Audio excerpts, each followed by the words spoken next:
लोग यहाँ क्यों इकट्ठा हुए हैं? किसी को पता है? आज की सुबह एक अद्भुत और अनुपम सुबह है, ठीक है। आज की सुबह किसी का बर्थडे है। पता है किनका बर्थडे है आज? पता है आप सबों को?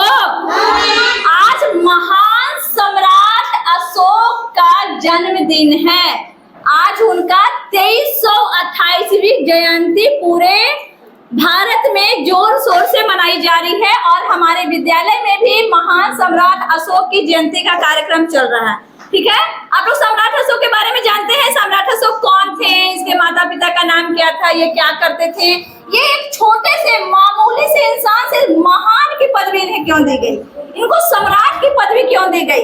बच्चे, कुछ काम ऐसे होते हैं जिसे करके हम औरों से अलग हो जाते हैं और वही काम सम्राट अशोक ने किया, वही काम अशोक ने किया, इसीलिए इनको महान सम्राट अशोक की पदवी से नवाजा गया है।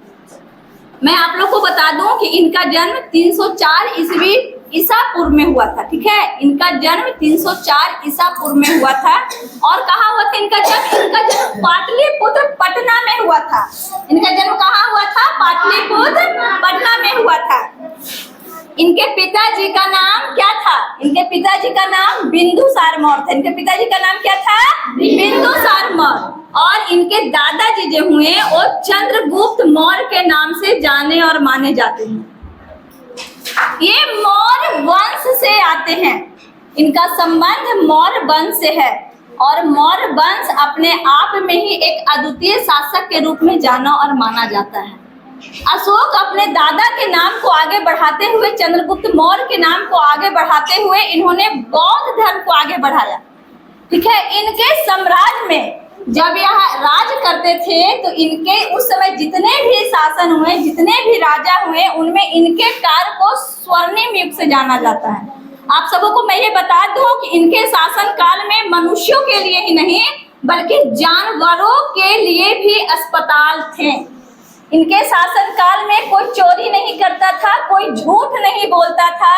कहा जाता है कि एक अंधी भी अपने सर पे गहनों की पोटली लेकर के चली जाती थी। उस समय उनको कोई लूटने वाला नहीं था। ऐसा था इनका साम्राज्य।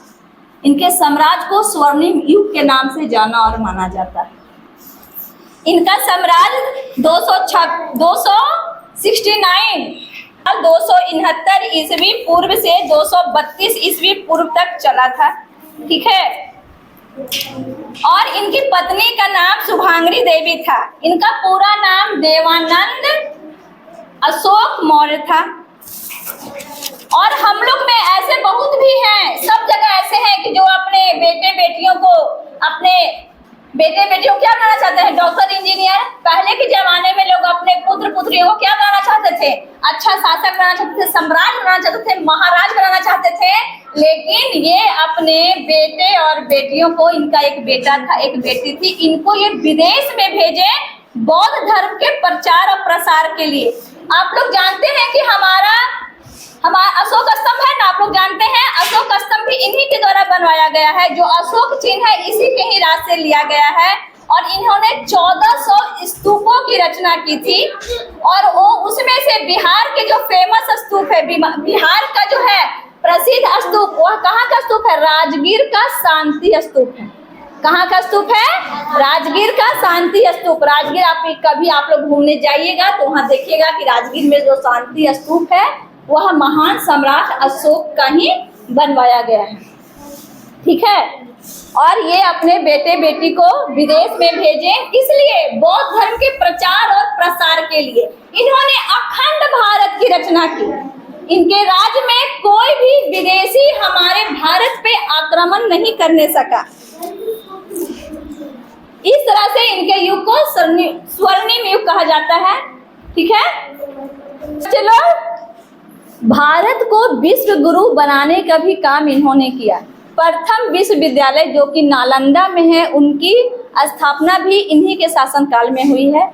और मैं जो कि एक गुरु हूँ, ठीक है, जो कि एक शिक्षक हूँ, तो मैं और मेरे विद्यालय के सारे शिक्षकों के तरफ से आपको और सभी देशवासियों को महान सम्राट अशोक की जयंती पे शुभकामनाएं हैं। और बच्चों, मैं आप लोग को एक बात यह बताना चाहती हूँ कि इनके जीवन से सीखिए इनका नाम है अशोक, इनके नाम में ही अर्थ छिपा हुआ है। शोक मीन्स होता है दुख, रोग, लेकिन उसके आगे अ लग जाता है, यानी कि अ उपसर्ग है और आ लगने से अभाव हो जाता है, कमी होता है। शोक और रोग दुख की कमी इनके शासन काल में ना तो इनके पेरेंट्स को हुई, ना तो इनके शासन काल में रहने वाले जितने भी इनके थे राज के लोग उन्हें हुई।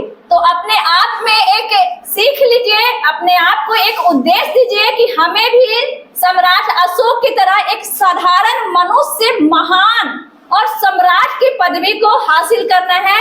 इसी सीख के साथ, इसी शुभकामनाएं के साथ मैं आप लोगों से विदा लेती हूँ। नमस्कार।